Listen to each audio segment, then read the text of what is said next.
Hey guys, how you doing? Hopefully you're doing okay. I'm going to give you a thorough overview of the article. I'll also be reading through certain sections within the article. There is a link in the description. I'm going to commend the publishers of this article, the website Law and Crime. It's a very nicely written article, of course, an incredibly dark subject, and it is detailed. And with that, I need to give you a trigger warning. This involves the murder of a 7-year-old boy. The young man that you see in front of you, his name, if I pronounce it correctly, apologies. If I don't, his name, Troy Khoeler, from Texas. Killed, or rather his body discovered July 28th of this year. His father, or rather his adoptive father, has only just been arrested as of Tuesday in relation to the killing, the murder of his adoptive son, 7-year-old Troy Khoeler. I'll start off by giving you a bit of an overview, but as I say, I will be reading through certain sections. If you appreciate the coverage, please do like, comment, subscribe, share the video as you see fit. And likewise, if you get a little bit too upset, this is going to get upsetting. If you do get a little bit too upset, then stop watching, take a break. Please don't watch any more of my videos this evening. We're going to be doing some other very, very dark ones. These are upsetting. It's completely normal to be upset by these topics, but they're important, and we want to pay our respects to the victim, Troy Khoeler. So, just to start off, the adoptive father has been taken into custody as of Tuesday. His name, Jermaine Thomas, 42 years of age, from Texas. He's been charged with 1 count of capital murder in regards to the death of his adoptive son, Troy Khoeler. In addition to that, the boy's adoptive mother, 35-year-old Tiffany Thomas, has also been arrested and charged, but with a lesser offense. She's been charged with 1 count of injury to a child by omission. I'm not an expert. I'm going to guess what that means, injury to a child by omission. It essentially means, in my estimation, that she was an enabler, that she failed to protect her adoptive son, Troy, but she wasn't directly involved in the physical abuse.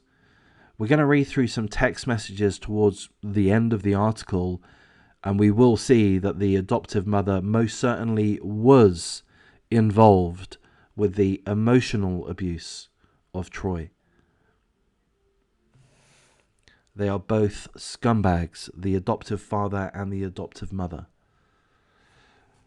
Going to relay the discovery of Troy's body. In the early morning hours of July 28th, officers were dispatched to a home in Rosegate Drive, Texas, concerning a possible missing child. Upon arriving at the scene, the adoptive father told investigators that he discovered that his son was missing at around 4 a.m. Okay, this is all bullshit. This is all lies in my estimation. The adoptive father said that he last saw Troy, his adopted son, around 7:30, 8:30 p.m. the night before. All was well, all was good, apparently. Then he realized that he wasn't there in the early morning. The adoptive mother pretty much corroborates that story, stating that she last saw Troy around 9 p.m. the night before when she put him to bed. Again, they claim that he went missing. All was well the night before, but suddenly he's disappeared in the morning. So with that, investigators enacted a very thorough search of the home and of the local neighborhood. They used drones, they used dogs to search for young Troy. Before long, an investigator did find Troy. His body was at the bottom of a tub inside of a top-loading washing machine in the garage in the utility room of the family home. His body was found at the bottom of the tub inside of a top-loading washing machine. The officer that found Troy, or rather Troy's body, yelled out to the other deputies for their assistance to try to assess if Troy was still breathing. At this point, the adoptive father basically barged in. He reached into the washing machine and pulled Troy out of the washer. I mean, I've got to say, that strikes me as, meddling with evidence or such. And also putting on a show.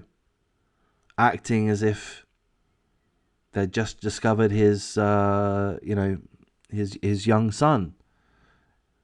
In my estimation, in my speculation, the adoptive father knew exactly where Troy was. It's no surprise that he was found in the washing machine.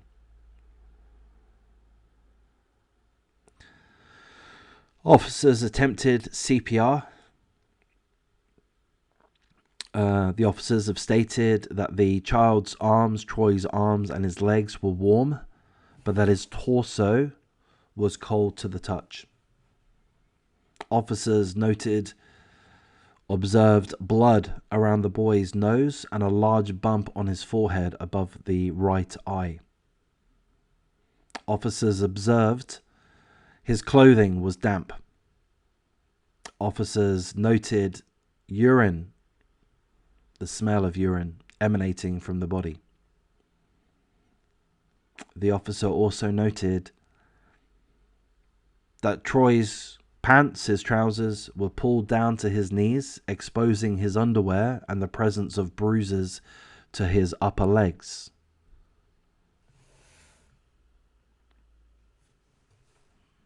A medic pronounced Troy dead at the scene.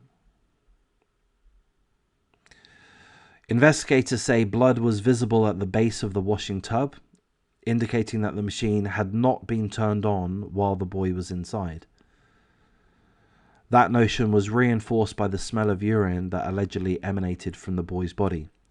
Blood spatter was also allegedly found on a door frame and a cardboard box lid, both of which were found in the kitchen.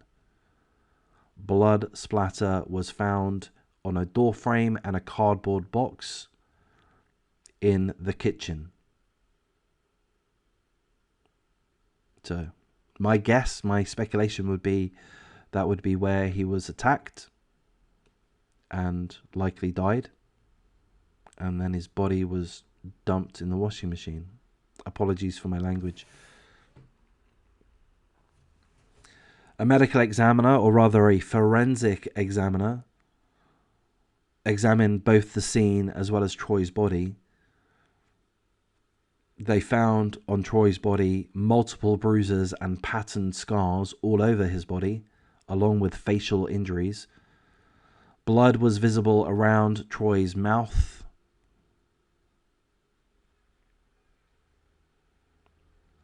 An autopsy determined that Troy's manner of death was a homicide caused by homicidal violence. He died from asphyxiation, possibly due to drowning. Troy also displayed evidence of both new and old blunt force trauma injuries, which, as we know, are indicative of sustained physical abuse. So he was found to be murdered, asphyxiated, perhaps through drowning. He was suffering bruises on his face and body, bleeding on his face. Forensic examiners found older injuries as well as newer injuries, indicating long-term ongoing physical abuse. The mother was I shouldn't have said the mother, I should have said the adoptive mother was at work, if I understand correctly, and she was told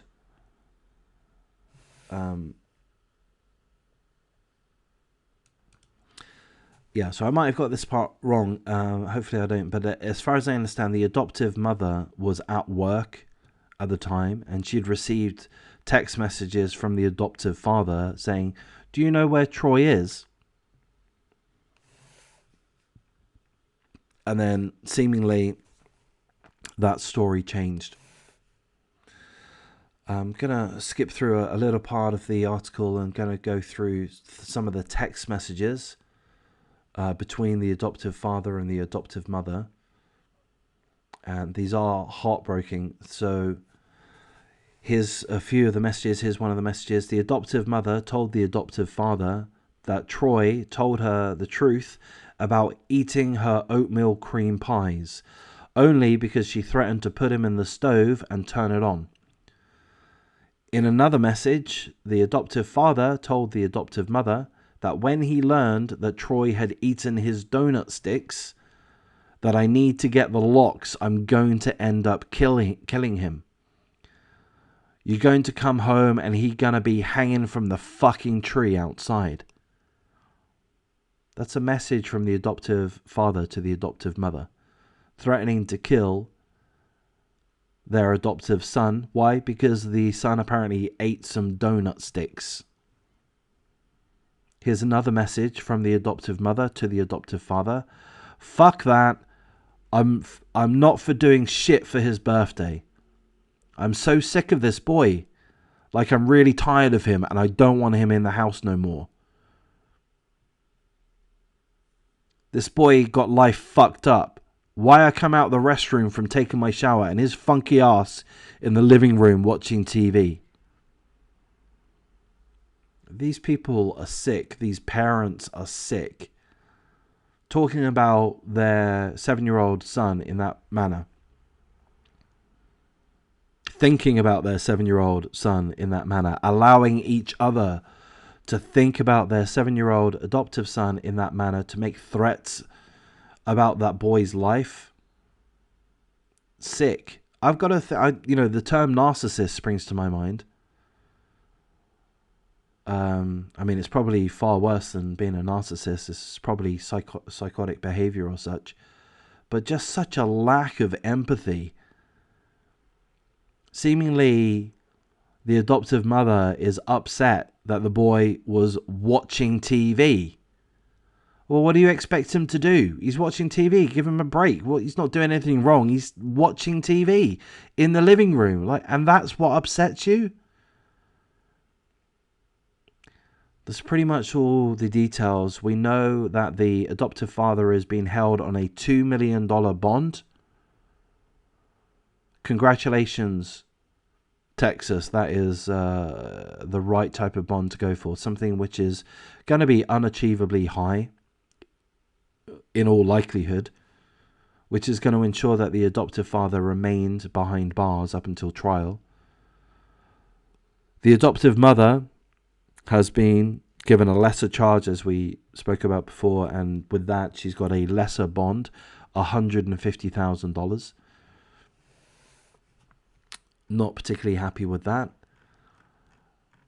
Seemingly, the investigators believe that the adoptive father was solely responsible for the physical beatings that led to the death of the 7-year-old boy, Troy Khoeler, and not the adoptive mother.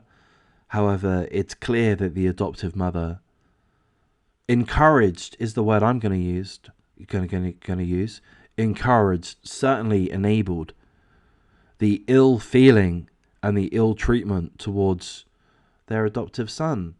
If you do not want this boy in your life, contact the adoption organizations, the authorities, and let them know that you do not want this boy in your life.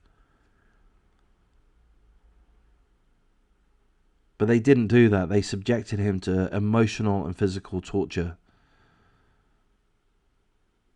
Again, he was found by a forensic examiner to be having suffered homicide, violent homicide, died due to asphyxiation, perhaps drowning, bruises all over his body, all over his face, bleeding at the face. It seems that a crime scene occurred, an assault occurred in the kitchen, blood splatter found in the kitchen. And then seemingly he was stuffed in the washing machine. The adoptive father pretending that the boy was missing. The adoptive father knew that the boy wasn't missing. The adoptive father knew exactly where he was. So I'm going to wrap things up at this point, guys. Again, if you appreciate the coverage, please do like, comment, subscribe, share the video as you see fit, and take care.